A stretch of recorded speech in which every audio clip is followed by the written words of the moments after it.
제단을 놓고 기초를 놓다라는 제목으로 말씀을 전하도록 하겠습니다.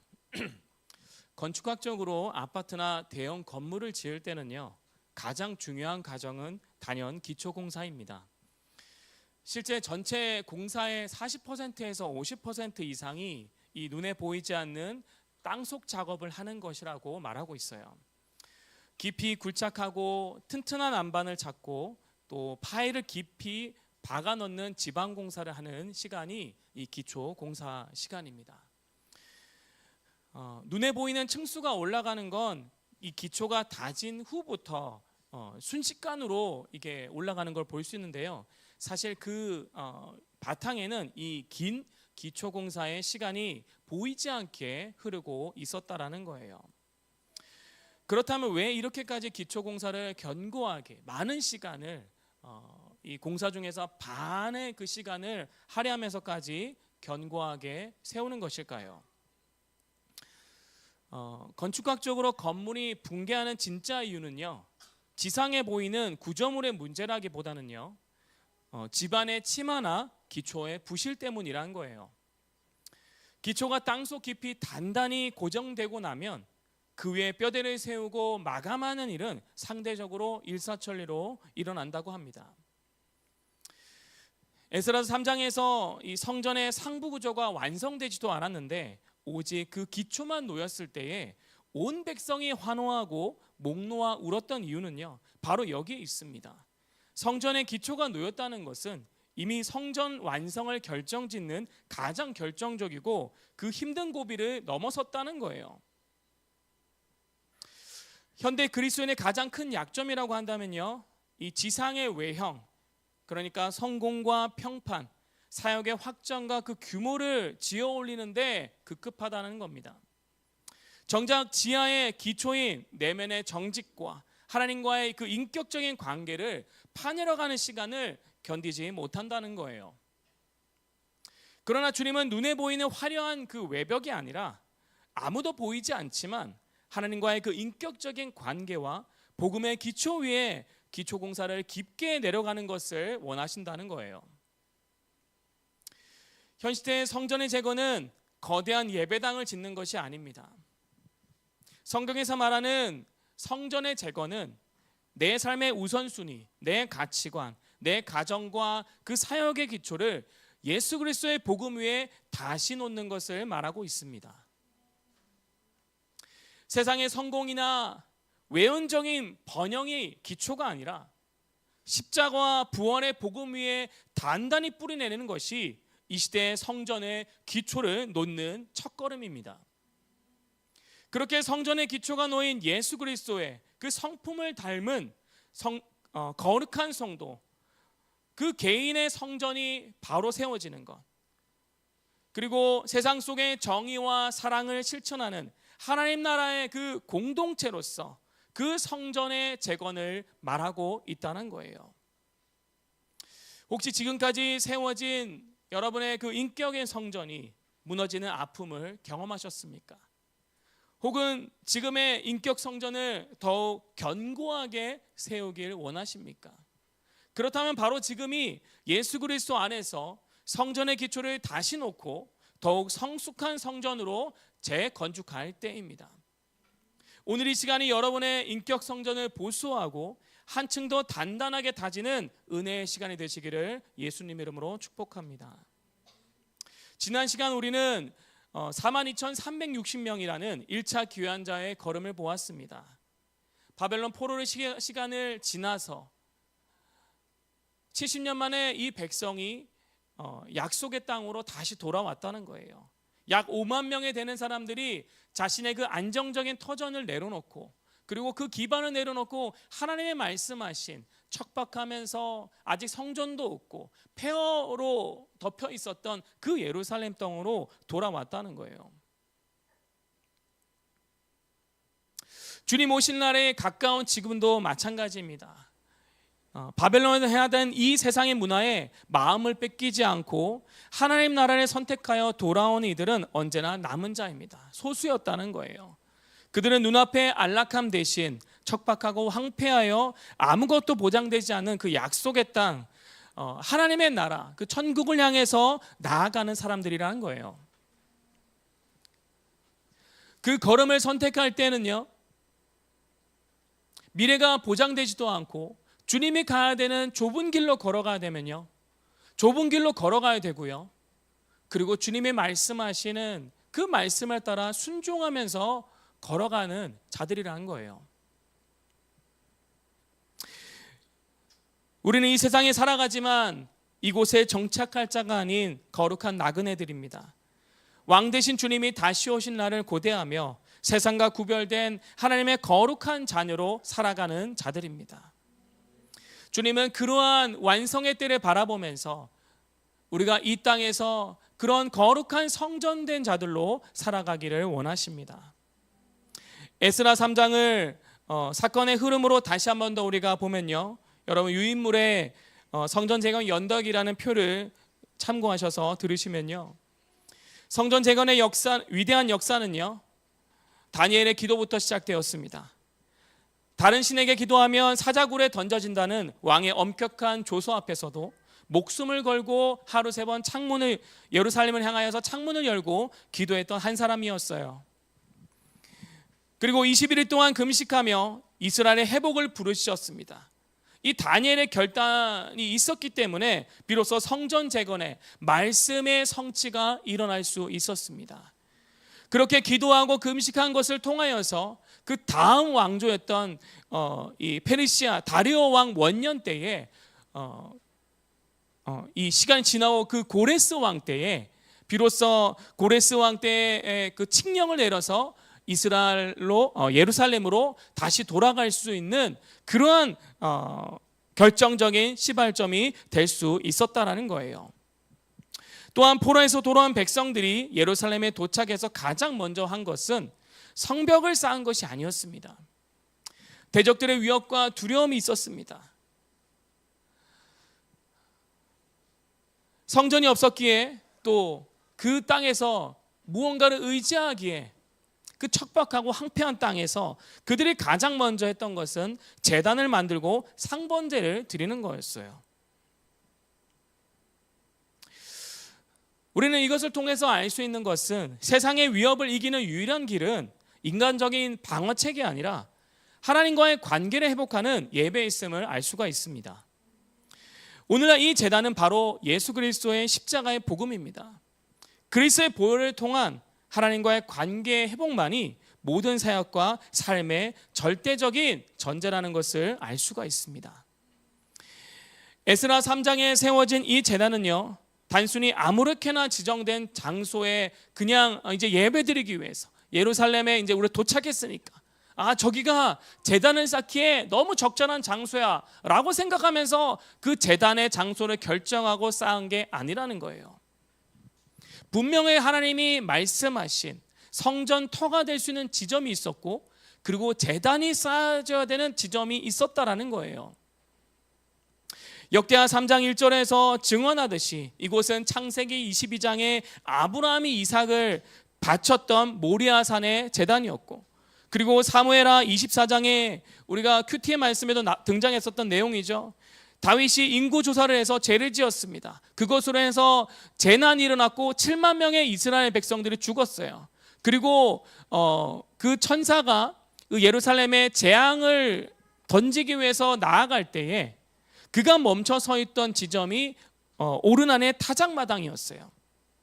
이 오르난의 타작마당에서 다윗이 그 죄로 인해서 심판을 베푸시려다가 하나님께서 그것을 멈추셨지만, 하나님의 공의와 정의가 충족되기 위해서 다윗에게 말씀하셨던 것은 그곳에 제단을 만들고 번제와 화목제를 드리라는 거였어요. 사무엘 24장에 드려졌던 그 오르난의 타작마당이 바로 솔로몬의 성전이 세워진 지점입니다. 다윗의 교만으로 그 전염병의 심판이 임했을 때 값비싼 대가를 치르면서 그렇게 하나님께 번제를 드렸던 그 제단을 드렸던 그 지점이 바로 오늘 에스라서 3장에서 백성들이 다시 쌓아 올린 제단의 지점이라는 거예요. 그것은 오직 대속의 피만이 이 심판을 멈출 수 있음을 다시 한 번 더 말씀하신 겁니다. 에스라서 3장의 백성들은 이 거룩한 대속의 터 위에 아침 저녁으로 상번제를 드렸습니다. 상번제는요, 날마다 자신의 죄성을 고백하며 십자가의 은혜 앞에 나아가는 하나님과 매일의 인격적인 교제를 말을 합니다. 아침과 저녁으로 피를 흘림으로 하나님 앞에 나아가서 예배를 회복하는 것을 말을 해요. 오늘날로 말하면 십자가 앞으로 나아가는 것을 말을 하죠. 이것을 우리의 삶에 어떻게 적용할 수 있겠습니까? 바로 아침에 일어나서 말씀을 붙드는 것부터 시작하는 거예요. 이 말씀을 붙들고 여러분이 있는 그 지점에서 십자가 앞으로 나아가는 겁니다. 그리고 저녁에는요, 시간을 구별해서 기도와 예배로 하나님 앞에 나아가는 건데, 이것은 하나님께 나아감으로 인해서 주님과 독대하는 시간이고, 그리고 하나님 앞에서 그 인격적인 교제를 이뤄가는 시간을 말을 하고 있습니다. 이런 상시적인 예배의 삶을 살아갈 것을 말하고 있는 거예요. 그런 이 백성들에게 제단을 쌓자마자 한 번의 예배가 아니라 상번제, 매일 예배를 드리는 겁니다. 아침과 저녁에. 그것을 말씀하시면서 오늘날 우리에게도 동일하게 그 십자가의 은혜를 받은 우리가 매일의 삶에서 드려져야 될 예배는 일주일에 한 번의 예배가 아니라, 주일날 여러분이 모여서 드려진 예배만이 아니라 매일 아침에 일어나면 말씀을 펼쳐서, 여러분이 일어난 그 잠자리에서 앉아서 바로 말씀을 펼쳐서 주님을 독대하고 오늘 주시는 말씀을 붙드는 그런 하루의 시작을 가지고요, 그리고 기도를 통하여서 고백하는 것을 통하여서 우리 하루를 시작하라는 거예요. 또한 저녁에 또 하루의 마무리를 할 때에 오늘 주신 그 은혜를 기억하며, 오늘 주신 말씀을 기억하며, 그 십자가의 은혜를 기억하며 주님께 나아가는 그 독대의 시간을 가지라는 거예요. 매일 아침과 저녁으로 하나님 앞에 정직과 겸손의 그 기초를 깊이 파내려가는 시간이 이 바로 상번제의 시간이라는 거예요. 이러한 삶을 여러분이 살아갈 때에, 대적의 공격이 올 때에 우리가 쉽게 흔들리지 않고요, 그리고 그 삶을 통하여서 우리가 경건의 기초석을 다질 수 있는 그러한 삶이 될 수 있습니다.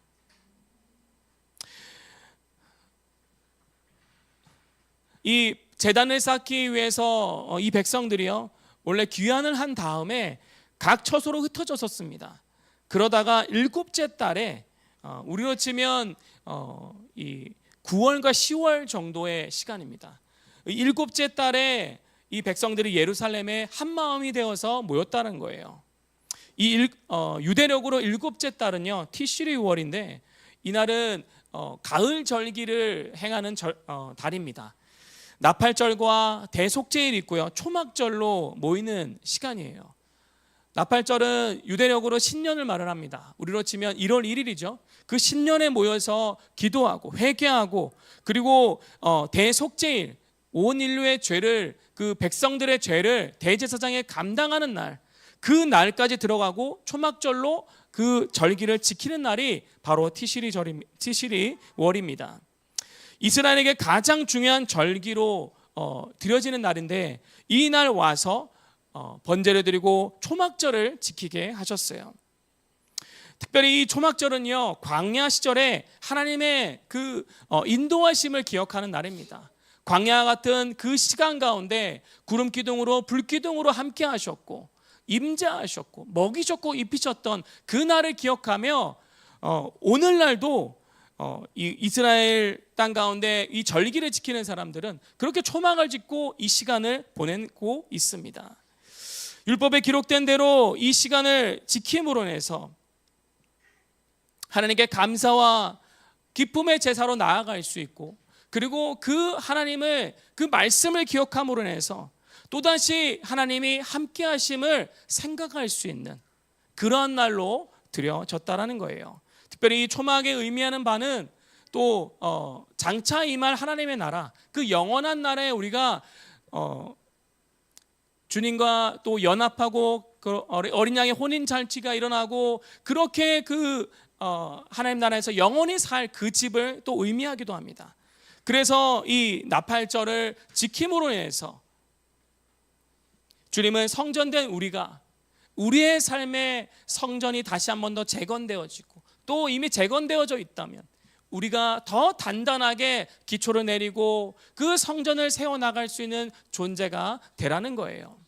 그리고 또 성전된 자들이 그 완성의 때, 그 나팔절 날에 초막절 날이죠. 초막절 날에 완성되어질 그 영원한 나라까지 우리가 들어가서 그 영원한 나라에서 누리게 될 그 하나님의 나라의 그 성전된 자들로 살아가는 것을 말씀하고 계십니다.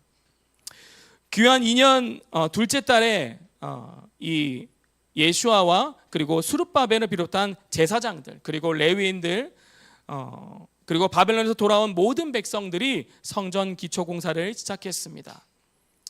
첫 번째 성전이었던 솔로몬 성전이 다윗이 미리 이 성전을 짓기 위해서 은금과 백향목과 모든 재료를 준비했다면, 이 두 번째 성전은요, 백성들이 이 스스로가 자발적으로 이 재료를 드림으로 인해서, 물론 부족할 수 있겠지만 누구 하나 빠짐없이 모두 동참하여서 이 성전의 재료를 준비했다는 거예요.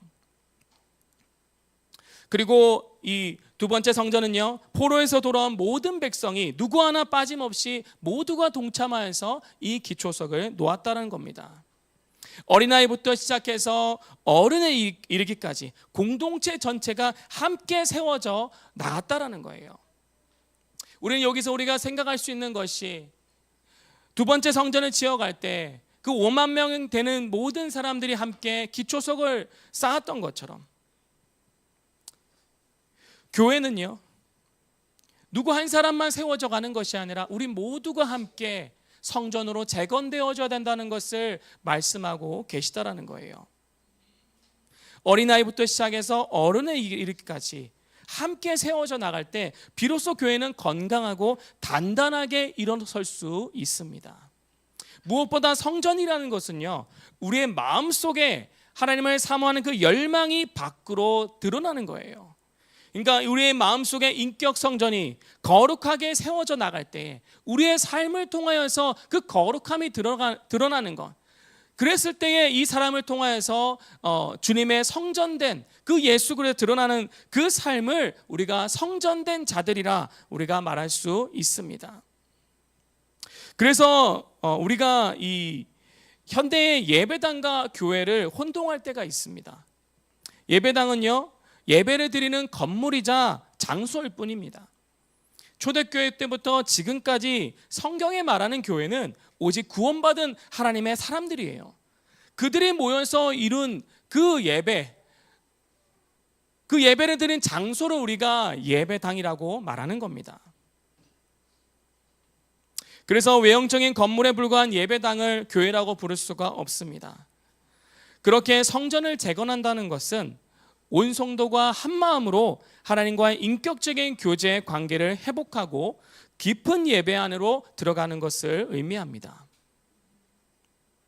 그렇게 우리 모두가 한 마음으로 기초석을 놓고 하나님의 성전된 자들로서 재건되어지시기를 축복합니다. 기원전 536년도 마침내 이 성전의 기초가 놓였을 때 예루살렘에는 울음과 한호성이 동시에 터져 나왔습니다. 이전 솔로몬의 그 성전을 기억했던 노인들은 자신들의 죄로 거룩한 성전이 파괴되었던 그 지난 날을 돌아보면서 회개의 눈물을 흘린 날이었고요. 그리고 포로지에서 태어났던 젊은이들은 말로만 듣던 하나님의 그 만남의 장소였던 그 성전이 이제 비로소 시작되는 것을 보면서 벅찬 감격과 환호를 올렸다라는 거예요. 이들에게 성전의 기초가 놓인다라는 것은 포로 생활의 종식이자 하나님의 약속이 눈앞에 성취되는 역사적인 현장입니다. 물론 완공된 성전은 아니었습니다. 단지 땅속 깊이 기초만 놓였을 뿐입니다. 그럼에도 불구하고 그들은 목 놓아 울고 환호했습니다. 그 작은 기초 안에 이미 완성될 성전의 영광과 은혜가 담겨 있었기 때문입니다. 학개서 2장 3절에 보면요, 이 말씀에 대해서 보충해서 말해주고 있습니다. 2장 3절에 읽어드리면요, 너희 가운데 남은 자 중에서 이 성전의 이전 영광을 본 자가 누구냐? 이제 이것이 너희에게 어떻게 보이느냐? 이것이 너희 눈에 보잘것없이 아니하냐? 노년 세대가 통곡한 이유에 대해서 설명하고 있습니다. 단지 외형적인 규모 때문이 아니었습니다. 솔로몬의 성전이 봉헌되었을 때는요, 하나님의 영광이 쉐카이나 하면서 그 무거운 임재로 그 성전을 덮었었고요, 그렇게 가득했었고, 그리고 지성소에는 법궤가 있었고 대제사장에게는 우림과 둠밈이 있었습니다. 그러나 스룹바벨 성전이 짓기 시작하는 이 새 성전에는요, 법궤를 잃어버렸고, 그리고 초자연적인 그 영광의 표지도 보이지 않았습니다. 그리고 우림과 둠밈이 보이지 않았기 때문에 어떻게 판결을 할지를 몰랐다는 거예요. 그런 외형 뒤에 숨은 영적인 결핍을 알고 있었던 이 노년 세대는 그렇게 목 놓아 울었다는 거예요. 하지만 하나님은 그 초라한 기초석 위에 참 성전이신 예수 그리스도를 준비하고 계셨습니다. 학개서 2장 9절에 보면요, 이 성전의 나중 영광이 이전 영광보다 크리라라고 말씀하셨어요. 솔로몬 성전이 아무리 화려하고 크고 웅장할지라도, 금은 보석으로 치장되어 있다고 할지라도 건물 자체의 영광은 스룹바벨의 성전을 넘어설 수가 없다라는 거예요. 왜 그렇습니까? 왜 이 초라한 성전의 영광이 더 클 수 있습니까? 바로 하나님 자신이신 예수 그리스도께서 육신을 입으시고 이 성전들을 직접 거닐어 오셨기 때문입니다. 솔로몬 성전에는 구름과 환상으로 그곳을 덮으셨지만, 스룹바벨 성전에는 하나님의 영광의 본체이신 예수님이 직접 그곳에 오셔서, 그 성전에 오셔서 진리를 가르치셨고, 그리고 참 평강을 선언하셨기 때문입니다. 비록 지성소에 외형적인 법궤는 없었습니다. 예수님 당시 때에도 지성소에 법궤는 없었어요. 우림과 둠밈을 찾을 수가 없었습니다. 눈에 보이는 영광, 그 구름, 첫 번째 성전에는 그 구름이 항상 머물러 있어서, 아, 주님의 임재가 저기 있구나, 영광이 저기 있구나라고 백성들이 알았지만 눈에 보이는 그 구름이, 그 쉐카나 영광이 보이지 않았습니다. 그럼에도 법궤의 실체이신 주님이 오심으로 말미암아 나중 영광이 비교할 수 없이 커졌다는 거예요. 이 초라한 기초는 이제 눈에 보이는 건물 성전의 시대가 한계를 맞이하고 끝자락으로 가고 있음을 보여주고 있었습니다. 예수 그리스도의 초림을 통해서 건물 성전에서 인격 성전으로 패러다임의 전환이 일어난 것을 말씀하고 있다라는 거예요. 하나님은 인간이 지은 건물에 갇히는 분이 아니십니다. 그곳에만 머무시는 분이 아니라는 거예요. 예수님 자신이 참 성전이 되셔서 십자가에서 육체를 찢으시고 부활하심으로 누구든지 예수 그리스도를 통해 하나님께 나아가는 길을 열어주셨다라는 거예요. 요한복음 1장 14절에 말씀이 육신이 되어 우리 가운데 거하시매라고 했습니다. 그리고 요한복음 2장 21절에 너희가 이 성전을 헐라 내가 사흘 동안에 일으키리라. 예수는 성전된 자기 육체를 가르쳐 말씀하신 것이라. 구약의 성전의 체제는 예수 안에서 완벽하게 응축되고 완성되었습니다. 구약의 법궤와 시은자, 그것 대신 십자가의 단번의 속죄가 이루어졌고요, 우림과 둠밈 대신 진리의 성령과 그 말씀이 우리에게 주어졌습니다. 성전의 불과 구름 대신에 우리 안에 내주하시는 성령의 임재를 우리에게 보내주셨습니다. 그림자의 시대가 지나가고 참 실체의 시대가 온 거라는 거예요. 그래서 주님께서 이 두 번째 성전을 통하여서 우리에게 계시하는 바는 성령을 모신 성도 한 사람 한 사람이 걸어다니는 인격 성전이 되었고, 성도들이 모인 이 교회가 움직이는 공동체 성전이 되었다는 겁니다. 그러한 한 사람 한 사람이, 인격의 성전으로 재건된 한 사람 한 사람이 일터로 나아갈 때 그곳에 주님의 임재가 임하고 가정으로 나아갈 때, 세상으로 나아갈 때 성전된 우리를 통하여서 하나님의 임재가 세상을 향해서 흘러가게 된다는 거예요. 주님은 그것을 말씀하고 계십니다. 에스겔 환상을 통하여서 성전 문지방에서 흘러가는 생명수에 대해서 말씀하고 계셨어요. 에스겔서 47장에 그 물이 흘러가는 곳마다 다 살아나게 될 것이다 라고 하셨습니다. 그것이 처음에는 얕았다가 점점점 깊어져서 그냥 건너갈 수 없을 정도로 그렇게 물이 충만해지는 것을 말씀하시는데, 물이 바다 덮은 것 같이 여호와 영광이 온 땅을 덮을 그날을 말씀하고 계시다라는 거예요. 성전된 여러분을 통하여서 온 땅에 주님의 이 생명수가 흘러가게 될 것이고, 그 생명수가 흘러갈 때에 결국 주님이 다시 오실 때에 물이 다 덮음 같이 온 세상이 여호와 영광으로 덮이는 그날이, 우리의 인격 성전이 완성되어져서 하나님의 나라로 그 성전, 온 땅이 성전되어지는 그날을 맞이할 거라는 것을 말씀하고 계십니다. 우리는 지금 초림과 재림 사이에 살아가고 있습니다. 여전히 죄와 아픔이 존재하고요, 질병이 존재하고 우리의 연약한 가운데 쓰러질 때가 있고요, 성전으로, 가정으로, 직장으로 나아갔지만 때로는 우리가 그 생명수를 흘려보내다가도 또 쓴물을 맞고 또 넘어지고 쓰러지는 것을 맞이할 때가 있습니다.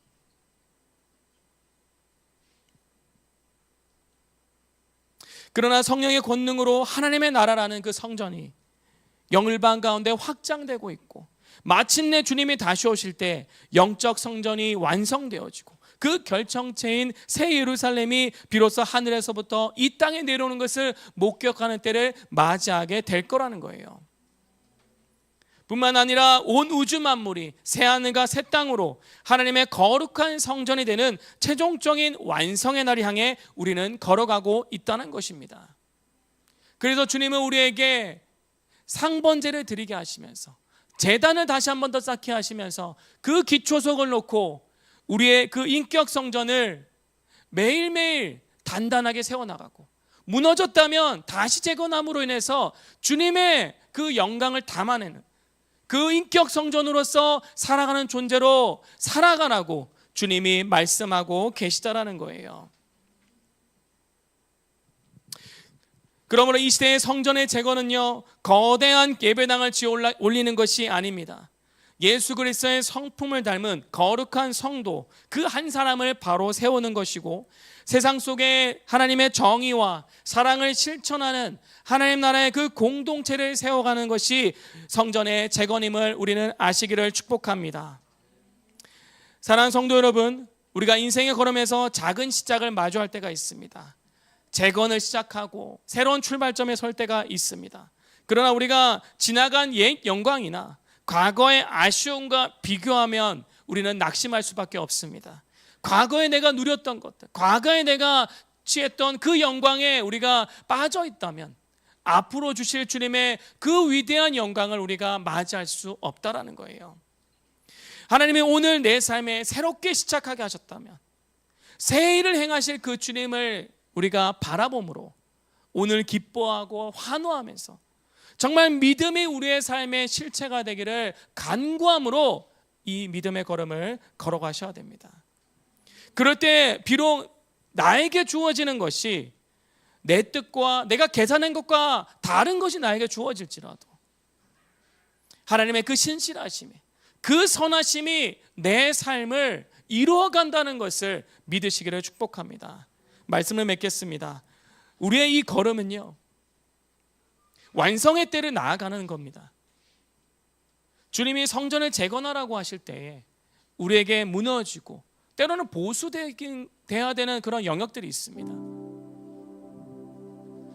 주님 우리에게 조명해 주시고 가르쳐 주시는 그 영역들을 하나하나씩 다시 한 번 더 쌓아가는 거예요. 과거에 내가 믿음이 있었고 화려했던 그 신앙의 그 전성기를 또 생각할 수 있겠지만, 오늘 주님이 우리에게 명하신 것들을 다시 한 번 더 하나하나 쌓아간다면 우리가 그 완성의 때까지 믿음으로 걸어가는 그러한 인격 성전이 우리 안에 세워질 수 있습니다. 주님이 우리의 안에 계심을 믿으시기를 축복합니다. 그리고 우리에게 진리의 말씀을 주셨음을 믿으시길 축복합니다. 우리를 통하여서 이루어 가실 그 일들을, 그 영광된 일들을 이 땅에서 어떻게 이루실지, 비록 내가 생각하는 그 걸음이 때로는 아닐 수 있겠지만 주님이 나를 통하여서 나를 창조하신 그 목적과 그 계획대로 우리를 이끌어 가실 것을 믿으시길 축복합니다. 에스겔서 47장의 그 생명수가 여러분을 통해서 흐르게 될 거예요. 재건된 여러분의 삶을 통해서 흐르게 될 겁니다. 그래서 아침과 저녁으로 말씀으로 주님을 만나가면서 우리의 성전을 더 단단하게 세워나가고, 그 번제 제단을 통하여서 주님과 인격적인 교제가 우리의 삶에서 세워져 나가고, 그렇게 재건되어진 여러분의 삶을 통하여서 가정에서, 직장에서, 그리고 이 세상 가운데 만나는 영혼들 가운데서 이 생명수가 여러분을 통해서 흘러갈 것을 믿으시기를 축복합니다. 여러분을 통해서 하나님의 놀라운 그 계획들이 있음을, 그 믿음으로, 그 주님의 하신 일들을 믿음으로 취하시기를 축복합니다. 여러분을 통해 하신 일들이 단 한 영혼일지라도 그 한 영을 통해서 세상을 변화시킬 그 주님을 믿으시기를 축복합니다.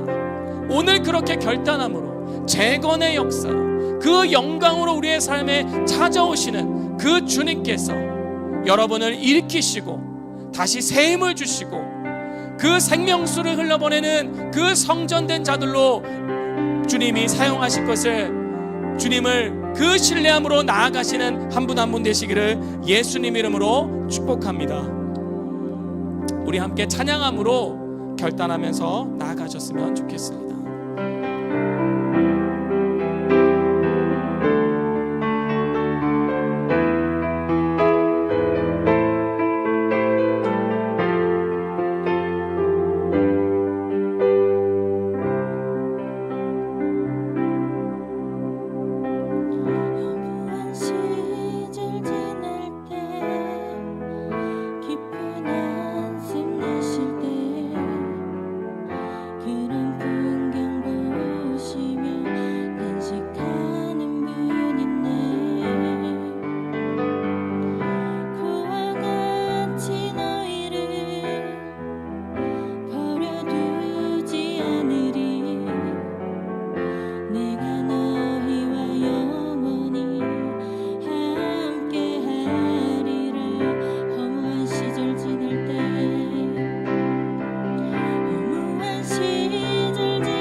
내 주에 보내신 성령이 오셨네.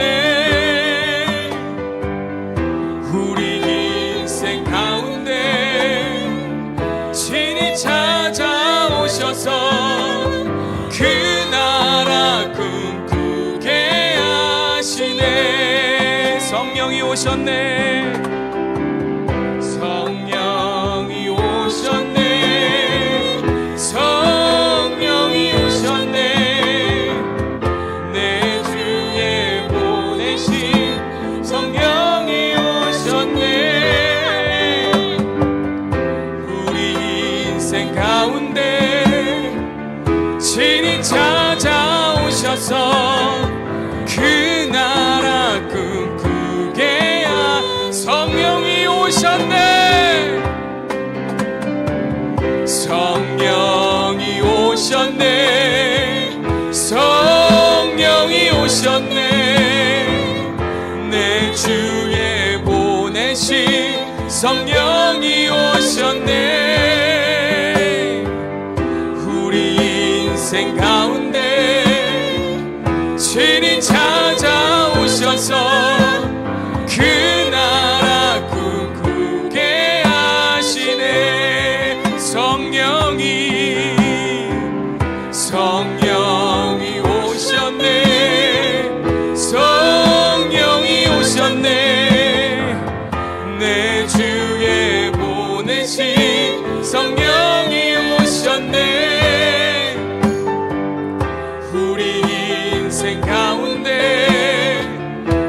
친히 찾아오셔서 그 나라 꿈꾸게 하시네. 우리 시간 함께 기도할 때 주님, 우리의 삶 가운데 그 인격 성전을 재건하기 원하시는 주님, 오늘 내가 결단함으로 성전의 기초를 다지는, 그 기초지대를 다지는 결단을 하기를 원합니다.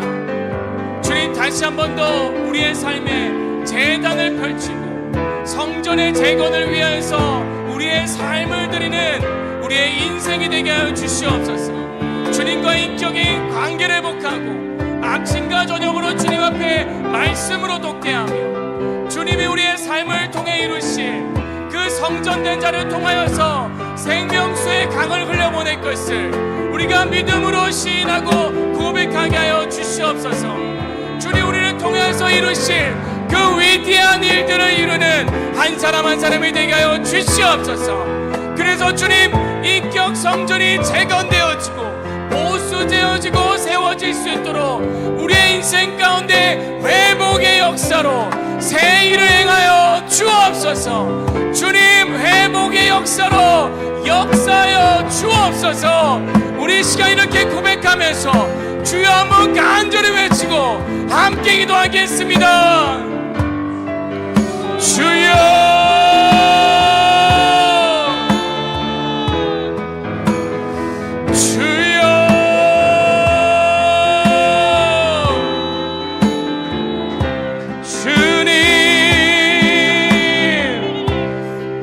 삶 가운데 다시 한 번 더 새 일 행하여 주옵소서.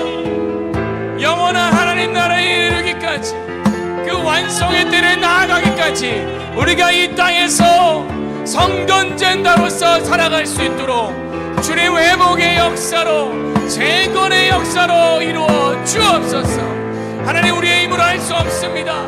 주님, 우리와 함께 해주시고 주님, 우리가 말씀을 통해 주님께 나아갈 때마다 주님, 정말 우리의 삶에 말씀으로 우리의 삶이 해석되어지고 우리의 삶에 오직 주님이 드러나는 그런 놀라운 역사가, 회복의 역사가 있게 하여 주옵소서. 특별히 아버지, 우리의 마음이 연약할 때마다, 주님 부족하여 쓰러질 때마다 주님, 우리에게 찾아와 주셔서 우리를 다시 한 번 더 일으켜 주옵소서. 재건의 역사가 우리의 삶 가운데 일어날 수 있도록 주님 일하여 주시옵소서. 우리가 정말 주님 말고는 의지할 것이 무엇이 있겠습니까? 주님, 우리의 삶에 찾아와 주셔서 주님 보수되어지고 재건되어지고 회복되어질 수 있도록 역사하여 주시옵소서. 주님, 우리의 삶에 정말 회복의 역사로 역사하여 주시옵소서. 그런 아버지, 회복된 한 사람 한 사람을 모여 하나님, 그러한 공동체로서 교회가 재건되어질 수 있도록 주님 역사하여 주옵소서. 오늘도 그 주님 앞에 우리가 결단하길 원합니다. 정말 우리가 주님의 말씀 앞에 우리가 엎드려 기도하길 원합니다. 주님 역사하여 주시옵소서. 주님 일하여 주시옵소서. 한 사람 한 사람 만나 주시고 그렇게 일하여 주시옵소서. 주님,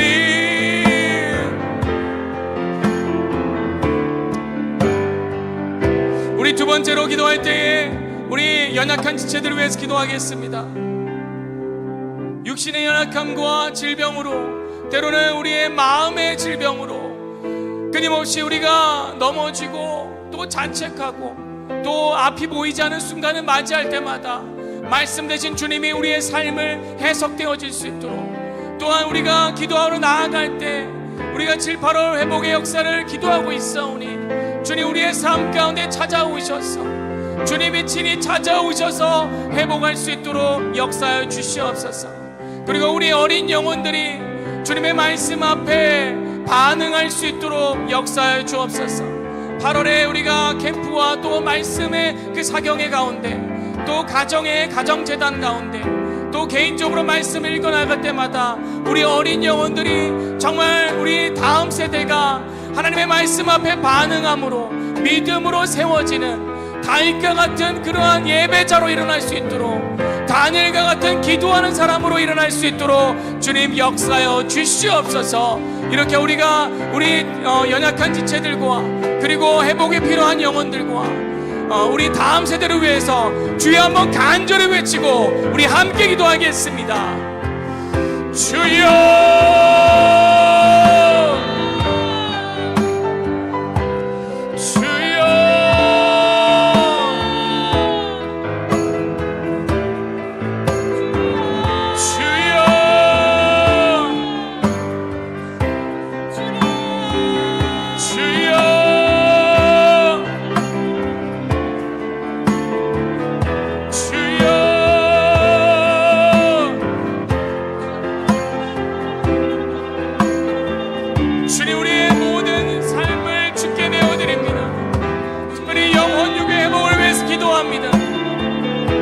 연약한 지체가 바로 세워질 수 있도록 우리의 연약한 육신이 질병이 고침받을 수 있도록 역사해 주옵소서.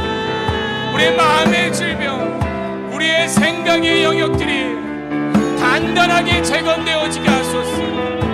주님 영적인 기초석을 그 기초를 주님 건강하게 내릴 수 있는 시간 되어지게 하여 주옵소서. 재단을 쌓고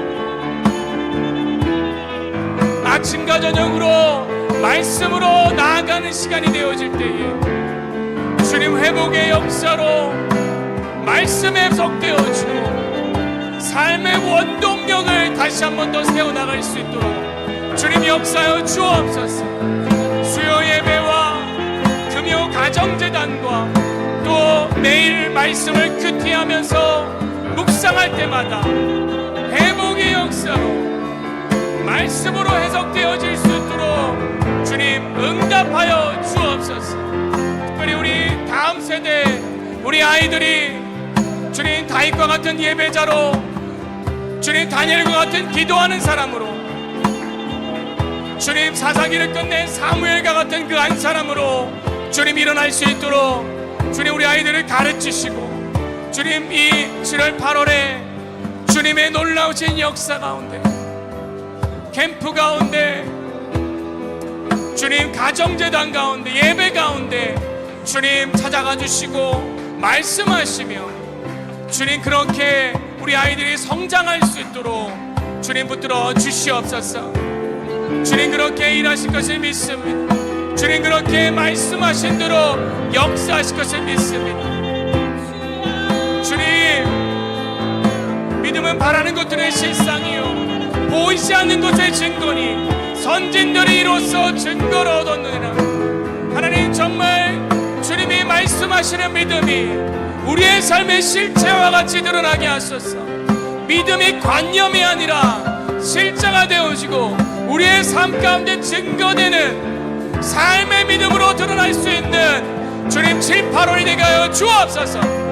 다시 한 번 더 재건의 역사가 다시 한 번 더 일어나는 역사가 우리 보리라교회 성도들 한 사람 한 사람 가운데 일어날지어다. 주님 그렇게 역사해 주옵소서. 주님 그렇게 역사해 주옵소서.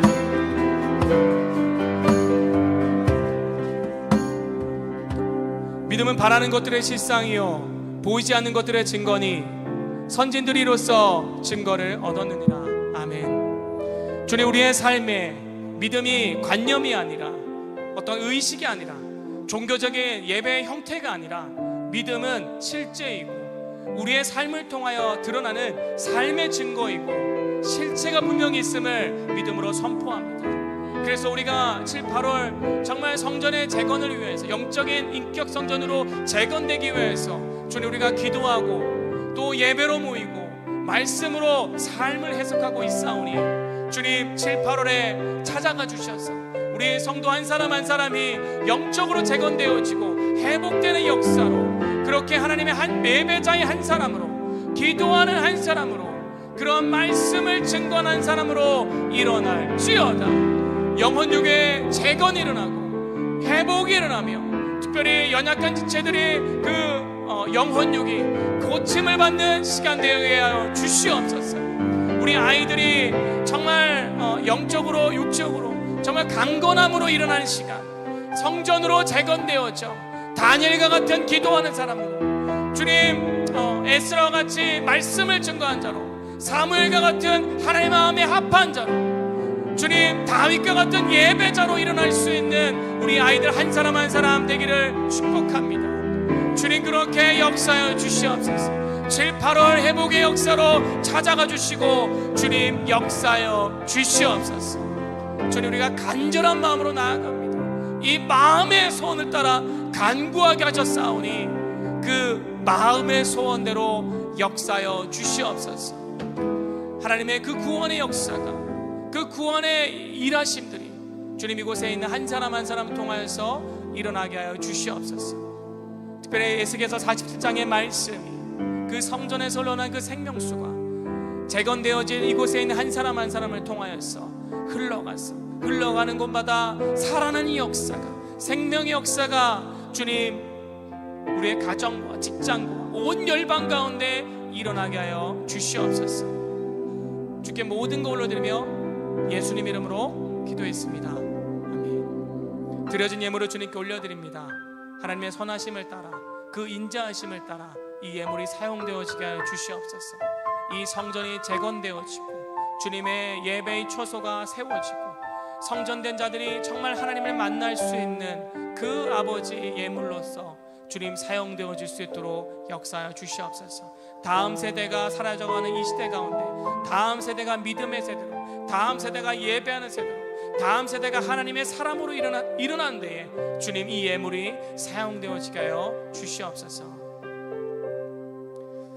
지금은 우리 구주 예수 그리스도의 한량없으신 은혜와 하나님의 사랑과 성령의 감화 감동 교통 충만케 하심이 영적인 기초석을 다시 한번 더 놓고 보수되어지며 재단이 회복되어져 주님과의 인격적인 교제 관계가 회복되기를 간절히 소원하는 이곳에 예배하러 모인 무리들과 우리 보리라 교회 가운데, 우리의 형제교회들 그 성도의 가정과 직장 가운데, 또 열방의 수많은 믿음의 증인들의 삶 가운데 지금으로부터 영원 무궁토록 함께 하시기를 간절히 축원하옵나이다. 아멘.